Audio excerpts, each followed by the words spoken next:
अस्सलाम वालेकुम, मैं हूं रेहान तारिक और आप देख रहे हैं दस्तक। तहरीक इंसाफ में इख्तलाफात बढ़ते ही चले जा रहे हैं। बानी पीटीआई को इस बात का अच्छे से इदराक है कि उनका हाउस इन ऑर्डर नहीं है, इसीलिए उन्होंने अहम रहनुमाओं का इजलास आज अडयाला जेल में तलब किया था ताकि बात हो सके, बदगुमानियां दूर की जा सके।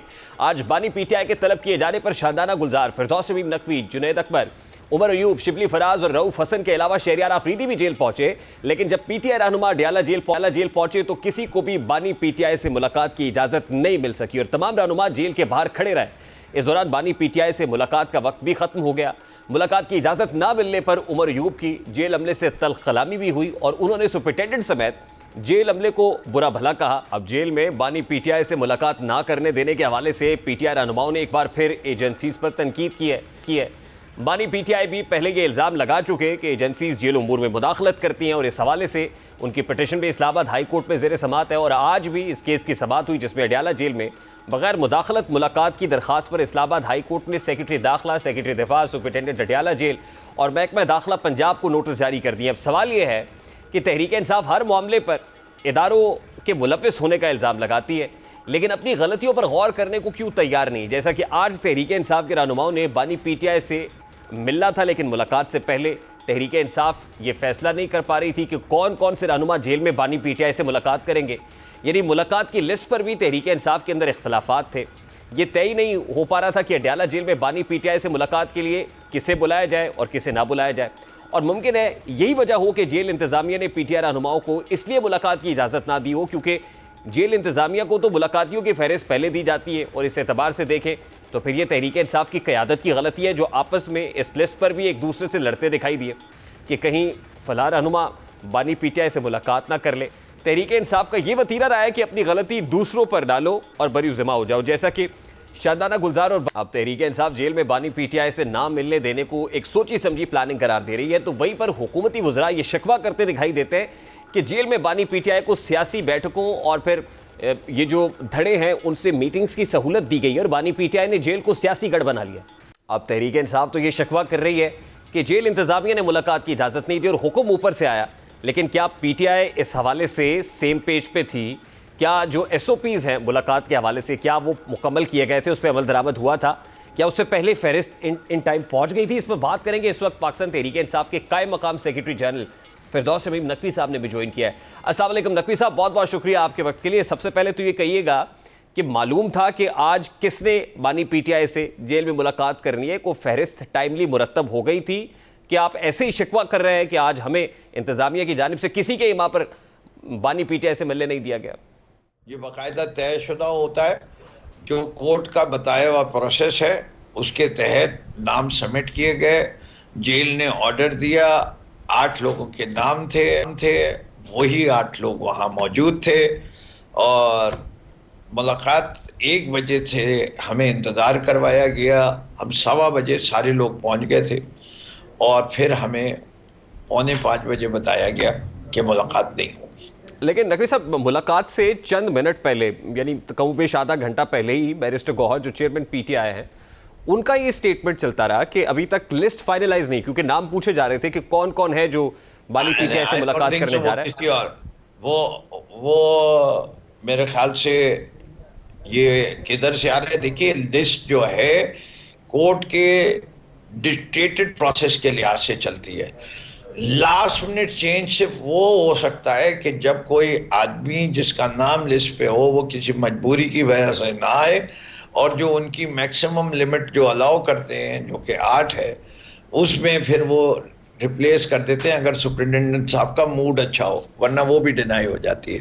तो ये नाम तो पहले से तय थे, सारे लोग मौजूद थे।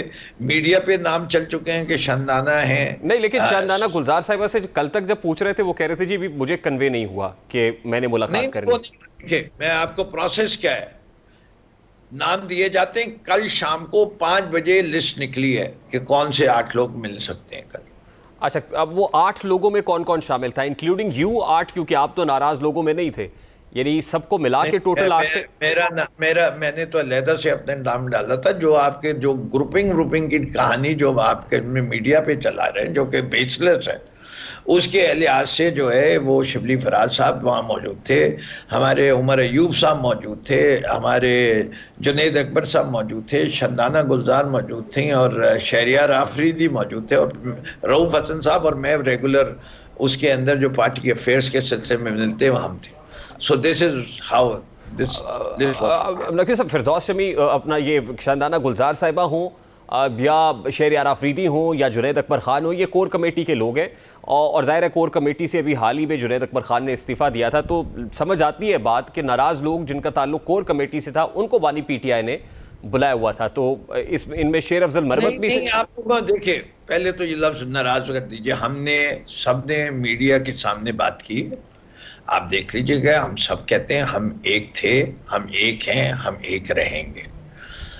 बुनियादी चौस पे डिफरेंस ऑफ ओपिनियन होना नाराजगी नहीं होती, हम सब अपना अपना जहन रखते हैं, we are not robots, each one of us has a different point of view, but there is a great consensus also कि ये इलेक्शन चोरी हुए हैं, कि ये हुकूमत जाली हुकूमत है, झूठे वादे करती है आवाम से, पहले भी ये कह के आई थी कि महंगाई को हम कम करेंगे, और अब जब महंगाई कम होनी शुरू हुई थी इस बजट के आने के बाद उन्होंने उसका बिल्कुल बेड़ा गर्क कर दिया है, अब महंगाई फिर जो हाई 20s में जाएगी। मैं यही जानना चाह रहा हूँ ना सर कि नुक्ता नजर में इख्तलाफ है कहाँ पे? का जो हाल है, इस मुल्क को बदनाम करके रख दिया, जो इनका सबसे बड़ा एलाई था उसकी कांग्रेस के अंदर जो है एक रेजोल्यूशन पास होता है कि ये इलेक्शन जाली है, पीटीआई नहीं कह रही, बिल्कुल मैं पूछ रहा हूँ, सबसे बड़े आका ने क्या देखिए सबसे बड़े आका के सबसे बड़े घर पे उसके 7 लोगों के अलावा सबने कह दिया कि पाकिस्तान का जो इलेक्शन है वो सही नहीं हुआ। ये लोग एग्रेसिव हैं, ये चाह रहे हैं कि फौरी तौर पर इस पे रद्द-ए-अमल दिया जाए, बहुत लेट हो गए हैं हम। नहीं देखिए, उन्होंने सामने कह दिया, देखिए ये हमारे इंटरनल मैटर्स हैं, all internal matters, I am not going to name anyone, ये बहुत सारे लोग हैं, ये इंडिविजुअल्स हैं, ये इंडिविजुअल ओपिनियन है, individuals are on both sides, hawks and doves both, ये नहीं है कि एक आदमी ग्रुप है, सबको राय है अपना, कोर कमेटी में बोले,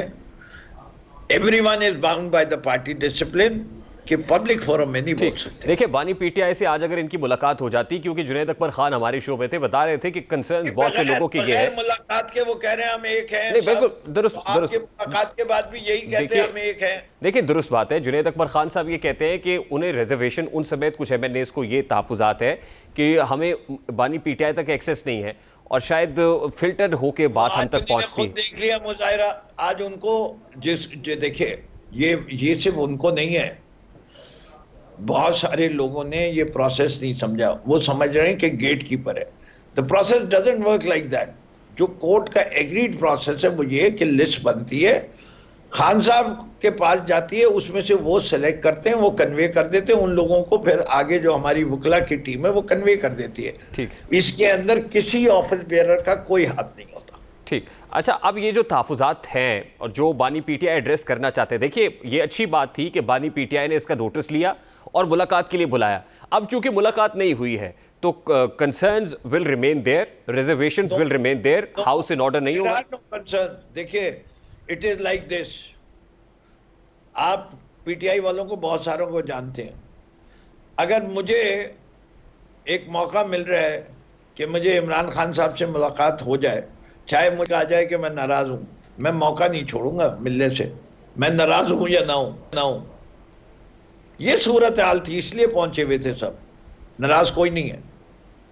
ठीक, मैं ये पूछ रहा हूं सर कि अब अगर मुलाकात नहीं हुई है तो डिफरेंस ऑफ ओपिनियन तो अपनी जगह पर मौजूद है, किसी की आपस में कोई नाराजगी नहीं है, शहरियार ने भी कह दिया, शंदाना ने भी कह दिया कि हम लीडरशिप के साथ खड़े हैं, और जो ये कर रहे हैं वो हम नहीं है, ठीक है। सेक्रेटरी जनरल उमर अयूब साहब का इस्तीफा मंजूर होगा या मुस्तरद होगा, ये बानी पीटीआई पे मुनहसर है जी, ऑब्वियसली। अभी इस पे फैसला नहीं हुआ कि उनका इस्तीफा मंजूर करना या मुस्तरद करना है, क्योंकि करारदाद तो मंजूर हुई है कोर कमेटी के अंदर, बट फाइनल डिसीजन तो जाहिर है उन्होंने लेना है, तो ये डिसीजन अभी लिया गया कि नहीं? देखिए इसमें भी कोई नहीं है, हमारे जो भी है आईन बड़ा क्लियरली कहता है for the period that the general secretary is not there, the additional secretary general shall perform the role.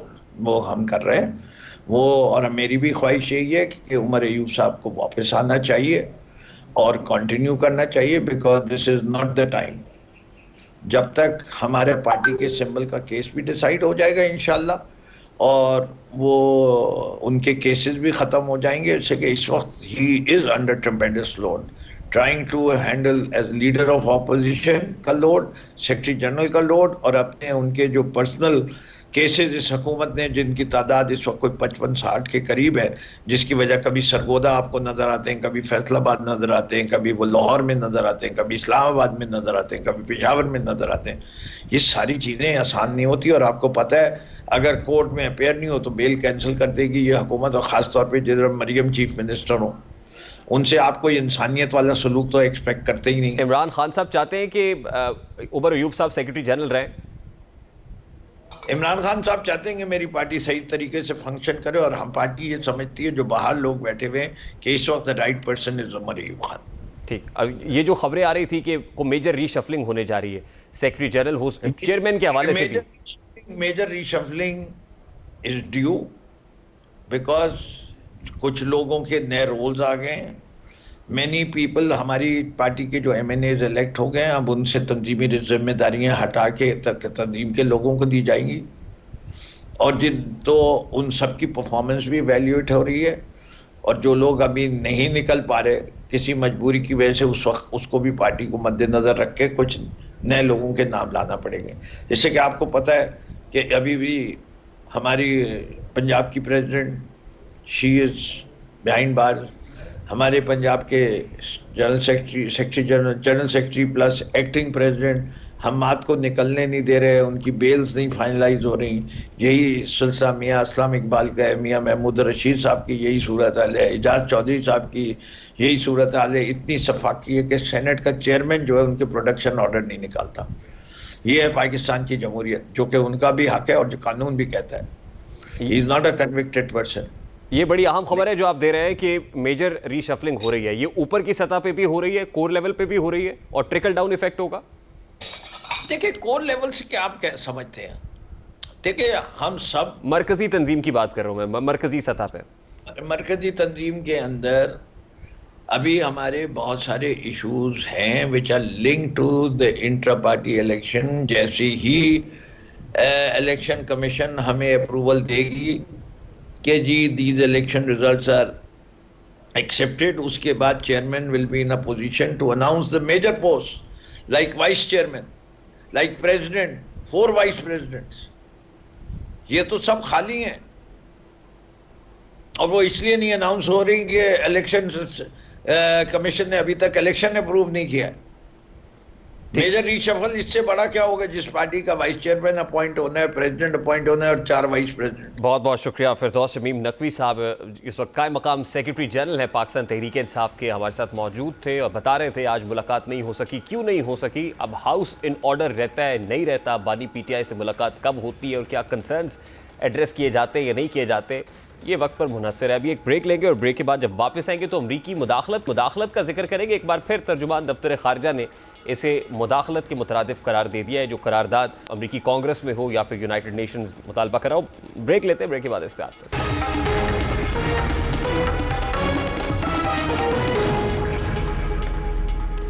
Tehreek Insaf गलत समत पर गामजन है, जानबूझकर मुल्क में बैरूनी मुदाखलत को उभारने की कोशिश कर रही है। तहरीक इंसाफ का पाकिस्तानी इदारों के खिलाफ मुहिम का सिलसिला कम होने के बजाय बढ़ रहा है। ऐसा तासुर जा रहा है कि PTI अपने सियासी मकासद के हुसूल में कौमी सलामती को दाव पर लगाने के लिए हर हद से गुजरने को तैयार है।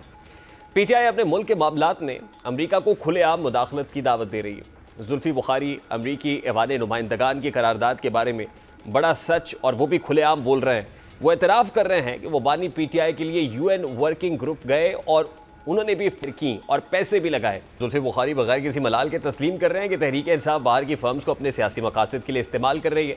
अब PTI के लिए तो अचानक से अमरीका इतना अहम हो गया है कि वो मुल्क की सलामती को किसी खातिर में लाने को तैयार नहीं है। जुल्फी बुखारी के इस खुल्ला एतराफ़ से पहले ऑन चौधरी पहले ही बता चुके, Tehreek Insaf PR firms higher करके पाकिस्तान की कौमी सलामती को नुकसान पहुंचा रही है। देखा जाए तो तहरीक इंसाफ एक मुनज़्ज़म अंदाज में अपने मुल्की इदारों के खिलाफ अमरीका में तासुर उभार रही है और अपनी मज़लूमियत का कार्ड भी खेल रही है। तहरीक इंसाफ का इलेक्शन के हवाले से मौक़िफ़ हो तो अमरीकी कांग्रेस उसकी हिमायत करती है, फिर जिस तरह तहरीक इंसाफ का बानी पीटीआई को कैद में रखने के हवाले से मौक़िफ़ हो उसको भी यूएन वर्किंग ग्रुप हिमायत देता है। और अब अक़वाम मुत्तहिदा के सेक्रेटरी जनरल एंटोनियो गुतरेस के तर्जुमान कहते हैं कि वो बानी पीटीआई के हवाले से मामलात और सूरत हाल पर मस्बत तब्दीली चाहते हैं, यानी वो भी यूएन वर्किंग ग्रुप की हिमायत और बानी पीटीआई की रिहाई चाहते हैं। अब इस सारे मामले पर पाकिस्तानी दफ्तर खारजा का क्या मौक़िफ़ है? तर्जुमान दफ्तर खारजा मुमताज़ ज़हरा बलोच इस पर क्या कहती हैं और इसको कैसे मुदाखलत के मुतरादिफ पाकिस्तान के अंदरूनी मामलात में मुदाखलत के मुतरादिफ करार दिया जाए? अब इस सारे मामले का एक दूसरा पहलू भी है जो सियासी है। गुज़श्ता रोज़ पंजाब की सूबाई काबीना ने बानी पीटीआई के अगेंस्ट कुछ केसेस ओपन करने के हवाले से एक समरी अप्रूव की है और पाकिस्तान पीनल कोड की मुतादिद सेक्शंस के तहत बानी पीटीआई के अगेंस्ट ये केसेस ओपन हो रहे हैं। तहरीक इंसाफ को गैर कानूनी जमात करार देने की करारदाद भी मंजूर कर ली गई है। दूसरी तरफ केपी के हवाले से एक खबर सर उठा रही है कि जिस अंदाज में बानी पीटीआई के अगेंस्ट पंजाब हुकूमत ने किया, अब केपी हुकूमत जो है मरियम नवाज़ और नवाज शरीफ के अगेंस्ट ये केसेस ओपन करेगी और बगावत पर उकसाने के जो केसेस हैं वो बनाए जाएंगे। तो दोनों तरफ यानी दोनों सूबाई हुकूमतें हेड ऑन दिखाई देती हैं, एक दूसरे के आमने सामने दिखाई देती है और एक अजब सियासी माहौल बन रहा है। ऐसी मामलात के जब मुज़ाकरात की बात होती है, मिल बैठने की बात होती है और कहा जा रहा है कि वज़ीर आज़म शहबाज शरीफ पाकिस्तान पहुँचेंगे तो एक ऑल पार्टीज़ कॉन्फ्रेंस भी बुलाई जा सकती है, लेकिन उससे पहले ही हालात तो पॉलिटिकल स्टेक होल्डर्स के माबैन खासे कशीदा हो गए हैं। इस वक्त सीनियर तजियाकार अब्दुल्ला गुल साहब ने भी ज्वाइन किया, उनसे बात करते हैं। अस्सलाम वालेकुम अब्दुल्ला गुल साहब, बहुत बहुत शुक्रिया आपके वक्त के लिए। सबसे पहले तो ये कहिएगा कि पंजाब हुकूमत ने जो बानी पीटीआई के अगेंस्ट केसेस ओपन करने का फैसला किया, क्या ये कोई अमरीकी करारदाद का प्रेशर है, ये यूएन वर्किंग पेपर का प्रेशर है कि पंजाब हुकूमत को केसेस ओपन करना पड़े? बिस्मिल्लाहिर्रहमानिर्रहीम, बहुत शुक्रिया। देखें, बात पहली सबसे बड़ी है कि पंजाब की तरफ से ऐसी जो कोशिश है ये मेरे ख्याल में मामलात को उलझाएगी, सुलझाएगी नहीं। दूसरी बात यह है कि जहाँ तक पीटीआई का ताल्लुक है कि वो उन्होंने अमेरिका की करारदाद है 268 अरकान ने जो है वो करारदाद मंजूर की। इसकी जो तकरीबन मिसाल है मुझे तो 50 साल में नहीं मिलती। सर 368 है, 85% टोटल परसेंटेज की बात करें 85%, 368 to 7 की रेशो है। जी जी, मैं वही कह रहा हूँ, इट्स अ ह्यूज नंबर। देखिए माजी में ऐसा कोई मिलता नहीं है और इतने बड़े मामलात आए उस पे नहीं हुए, लेकिन क्या वजह है? असल बात ये जानने की जरूरत है कि जहां तक अगर आप पीटीआई के रवैये को कहें तो वो भी गलत है, लेकिन अगर पंजाब की हुकूमत की ये बात है तो मेरे ख्याल में ये भी गलत है, क्योंकि अब उनको ये चीज़ें ख्याल आ रहा है जब मरियम नवाज साहिबा जो है वो इस टाइम पे एडवर्स जो कि उनकी एनिमी हैं वो आके पंजाब की चीफ मिनिस्टरशिप पे बैठी है। मेरे ख्याल में ये मामलात उलझेंगे क्योंकि सूबे हैं, फिर इस तरीके से मियां नवाज शरीफ के ऊपर जो है वो केसेस बनेंगे, मरियम नवाज साहिबा के ऊपर करेंगे क्योंकि वो केपी में बनेंगे। केपी हुकूमत जवाबन मियां नवाज शरीफ और मरियम नवाज शरीफ साहिबा के ऊपर को केसेस खोल रही है। बिल्कुल बनेंगे। ये तो मैं आपको यही गुजारिश कर रहा हूं कि ये आप जो अभी हमने नफरत की फिजा कायम की है इसके अंदर क्या होगा, नतीजा क्या होगा इवेंचुअली मुझे ये हालात जो है ये तमाम सिस्टम जो है वो लपेटता हुआ जो है वो नजर आ रहा है। और उसकी वजह सबसे बड़ी बुनियाद ये है कि कोई भी जो पार्टी है वो झुकाव देने के लिए, लचक देने के लिए तैयार नहीं है। एक तरफ वजीर आजम शहबाज शरीफ साहब फ्लोर ऑफ द हाउस के ऊपर जो है मुज़ाकरात की दावत देते हैं, दूसरी तरफ जो है पंजाब जो कि उनका गढ़ है उसके अंदर हम देखते हैं कि ये केसेस की बात आ रही है। लेकिन ये बात भी दुरुस्त है कि अमेरिकी कांग्रेस से आपको जो अगर आपके हक में करारदाद आई है तो ये लम्हा फिक्रिया है, ये मुकाम अफसोस है, ये मुकाम शर्म है, ये मुकाम खुशी नहीं है कि आपके लिए आ गई। इसराइल के हक में क्यों नहीं, जो फलस्तीन के हक में क्यों नहीं आ गई, कश्मीर के हक में क्यों नहीं आ गई, ये पाकिस्तान के जो गरीब लोग हैं उनके हक में क्यों नहीं आ गई, IMF के अगेंस्ट क्यों नहीं आई कि वो गरीब कौम को इस पे तर्जुमान दफ्तर खारजा का स्टेटमेंट भी आया है कि हम इसको इंटरनल मामलात के अंदर मुदाखलत के मुतरादिफ समझते हैं। अब वो एक मुदाखलत वो थी या साजिश वो थी जिसको बानी पीटीआई कह रहे थे, एक मुदाखलत वो है जिसको की हुकूमत कह रही है। तो अल्टीमेटली हो क्या रहा है? ऑल दो ये बाइंडिंग तो नहीं है पाकिस्तान के ऊपर कि उस करारदाद के ऊपर ही चले और इमीडिएटली कोई ना कोई पाकिस्तान के अंदर बड़ी तब्दीली आ जाए, लेकिन जैसे आप कह रहे हैं कि सिस्टम की वसात लिपट सकती है, क्या ये अफोर्ड कर सकते हैं फैसला साज कुव्वतें या मुक़्तदर हल्के? बिल्कुल कर सकते हैं। उसकी वजह यह है कि आपने देख लिया कि हमारे आर्मी चीफ साहब जो है वो 1 साल के बाद जो है अमेरिका के दौरे पे गए थे, जो कि ऐसा नहीं हुआ माजी के अंदर। तो क्या वजह थी? और फिर अमेरिका ने क्या दिया पाकिस्तान को, और पाकिस्तान उनको क्या दे सकता है? मौजूदा सूरत हाल में जहां स्ट्रेटेजिक इंटरेस्ट जो है वो अमेरिका और पाकिस्तान के तब्दील हो गए हैं, अमेरिका कर ले अपनी एड़ी चोटी का जोर लगा ले, ये मैं आपको बता रहा हूं। जितना वो इस बार जोर लगाएगा, पाकिस्तानी एस्टेब्लिशमेंट उतना ही जो है स्ट्रांगली और वेहमेंटली रिजेक्ट तो फिर ये जो सारे पंजाब प्रोसेस को। हुकूमत ने मुझे केसेस बड़ा बनाए हैं, इस पे एस्टैब्लिशमेंट और हुकूमत सेम पेज पे? मेरा ख्याल है कि ये पंजाब हुकूमत के अंदर अपनी उनकी ईमा होती है, लेकिन स्टैब्लिशमेंट का ज़रूरी काम नहीं है कि वो स्टैब्लिशमेंट हर चीज़ के अंदर जो है वो इन्वॉल्व हो। इसका मतलब है कि दाल पूरी काली है, बड़ा वाजे नज़र आ रहा है। ये जो ऑपरेशन था, जो कि कहा गया रिजीम चेंज, मेरे ख्याल में ये फौज के खिलाफ था, ये किसी एक शख्सियत के खिलाफ नहीं था, ये किसी एक हुकूमत के खिलाफ नहीं था। और आज उसके जो ताने बाने हैं वो आप देख लें कि इसराइल की जो नुमाइंदा है यूएन के अंदर, वो बकायदा पीटीआई के हक में आपकी बात गुफ्तगू करनी से है। मैं ये उनको समझ रहा हूँ पाकिस्तान कि जो फैसला साज हल्के हैं वो इस हुकूमत से भी खुश नहीं है।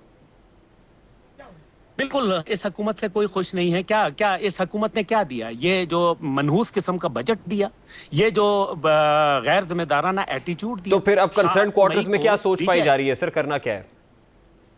7 मई को DGISPR को प्रेस कॉन्फ्रेंस क्यों करनी पड़ी, ये जरा इसका जवाब दे देना। अगर हुकूमत अपना जो प्रेस इंफॉर्मेशन डिपार्टमेंट अगर अपना काम कर रहा था, या मिनिस्टर जो इंफॉर्मेशन है वो अपना काम कर रहे थे, तो क्या वजह है कि फिर 7 मई को DGISPR को अपनी एक प्रेस कॉन्फ्रेंस करनी पड़ी? ये सबसे बड़ा समझने वालों के लिए इशारा है।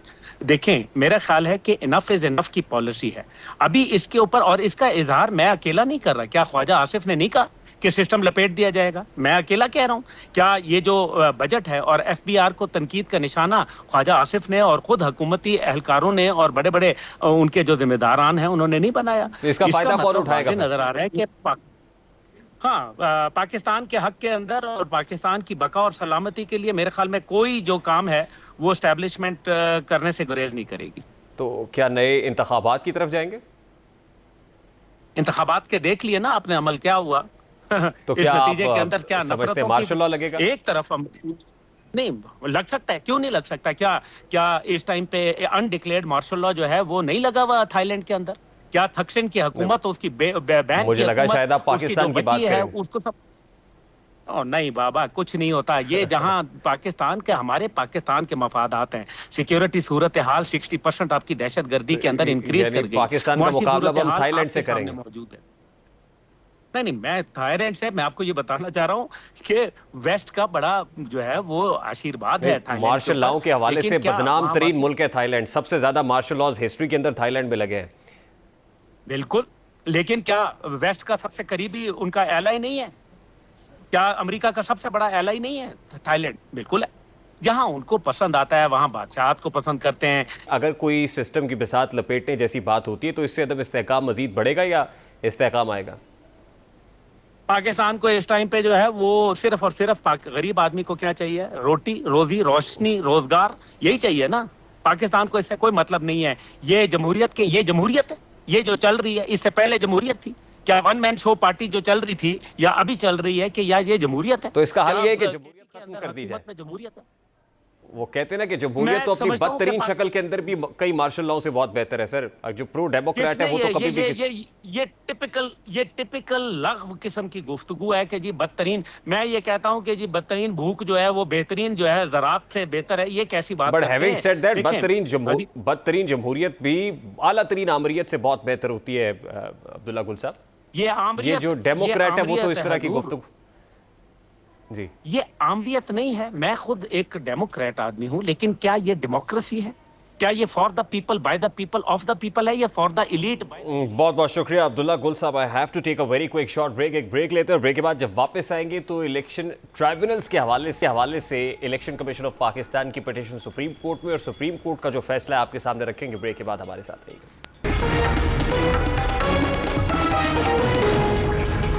इलेक्शन कमीशन को अदालती महाज पर एक और कामयाबी मिली है। इलेक्शन ट्राइब्यूनल्स की तश्कील के हवाले से इलेक्शन कमीशन को बड़ा रिलीफ मिला है। सुप्रीम कोर्ट ने इलेक्शन ट्राइब्यूनल की तश्कील के हवाले से लाहौर हाई कोर्ट का फैसला मुअत्तल कर दिया है। इलेक्शन ट्राइब्यूनल के हवाले से लाहौर हाई कोर्ट और इलेक्शन कमीशन में इख्तियारात की जंग नजर आई। इलेक्शन कमीशन ये दावा करती दिखाई दी कि इलेक्शन ट्राइब्यूनल्स का क़याम इसका इख्तियार है, जबकि लाहौर हाई कोर्ट ने इसको अपना इख्तियार तस्वुर किया। और साबिक chief justice Lahore high court Shahzad Malik ने 8 ट्राइब्यूनल्स की तश्कील के अहकाम जारी किए थे, जिस पर आज सुप्रीम कोर्ट ने फैसला देते हुए लाहौर हाई कोर्ट के फैसले को मुस्तरद किया है। ये फैसला मुअत्तल हुआ है। सुप्रीम कोर्ट ने अपने फैसले में यह भी लिखा है कि लाहौर हाई कोर्ट के नए चीफ जस्टिस की तकर्री के बाद मुशावरत का अमल मुमकिन होगा। इलेक्शन कमीशन के जारी करदा नोटिफिकेशन मुअत्तल किए जाते हैं। मुशावरत शफाफ अंदाज में होनी चाहिए। जैसे ही चीफ जस्टिस की तकर्री का अमल मुकम्मल हुआ, इलेक्शन कमीशन फौरी मुशावरत करे। अब नई chief justice Lahore high court justice Aliya Neelam इस मामले को कैसे हैंडल करती हैं, ये देखने से ताल्लुक़ रखता है। और शुनीद यह है कि नई chief justice Lahore high court अदालती मामलात को साबिक चीफ जस्टिस के बरक्स लेकर चलेंगी। और जाहिर है पहले शहजाद मलिक साहब चीफ जस्टिस से जो एलिवेट हुए सुप्रीम कोर्ट में, अब शहजाद मलिक साहब और पंजाब हुकूमत और इलेक्शन कमीशन के माबैन भी एक टग ऑफ वॉर चल रही थी। वो अपने ट्राइब्यूनल्स नॉमिनेट कर चुके थे, इलेक्शन कमीशन का अपना मौक़िफ़ था, लेकिन अब सुप्रीम कोर्ट ऑफ पाकिस्तान के फैसले के बाद इलेक्शन कमीशन ऑफ पाकिस्तान को ज़रूर एक रिलीफ है कि होगी और फिर 80-9 ट्राइब्यूनल्स तश्कील दिए जाएंगे। अभी एक ब्रेक लेंगे और ब्रेक के बाद जब वापस आएंगे तो अरबों रुपए का जो झटका आम आदमी को लगा है, तकरीबन 580 अरब का जो झटका है एक आम आदमी को बिजली के नरखों में इजाफे से लगा है। ज़रा इसकी एक हल्की सी झलक आपके सामने रखने की कोशिश करेंगे इस ब्रेक के बाद हमारे साथ रहिए।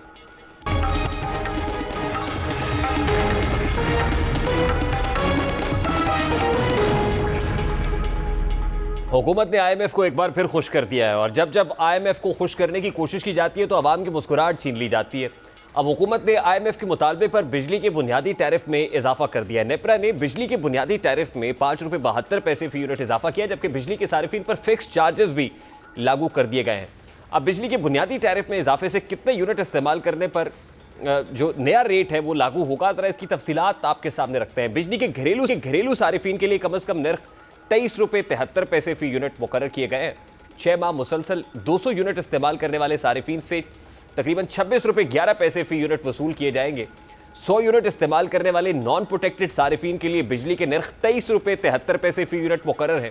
200 यूनिट तक नॉन प्रोटेक्टेड सारिफिन के लिए बिजली के नर्ख 25 रुपये 53 पैसे फी यूनिट मुकर्रर किए गए हैं। 201 से 300 यूनिट वाले सारिफिन के लिए बिजली के नर्ख 29 रुपये 74 पैसे फी यूनिट मुकर्रर किए गए। 301 से 400 यूनिट इस्तेमाल करने पर बिजली के नर्ख 32 रुपये 98 पैसे फी यूनिट है और 401 से 500 यूनिट इस्तेमाल करने वाले सारिफिन 34 रुपये 27 पैसे अदा करेंगे। तो इस तरीके से ये तकरीबन 580 अरब रुपया है जो आम सारिफ की जेबों से यानी आवाम की जेबों से निकाल लिया जाएगा। मगर IMF खुश हो जाएगा और नेक्स्ट जो स्टाफ लेवल एग्रीमेंट है वो शुरू होने के इम्कानात ज़रूर हैं। प्रोग्राम का वक्त अपने इख्तिताम को पहुंचा। आपसे मुलाकात होगी इंशाल्लाह कल। अपना रखिए ख्याल। अल्लाह हाफ़िज़।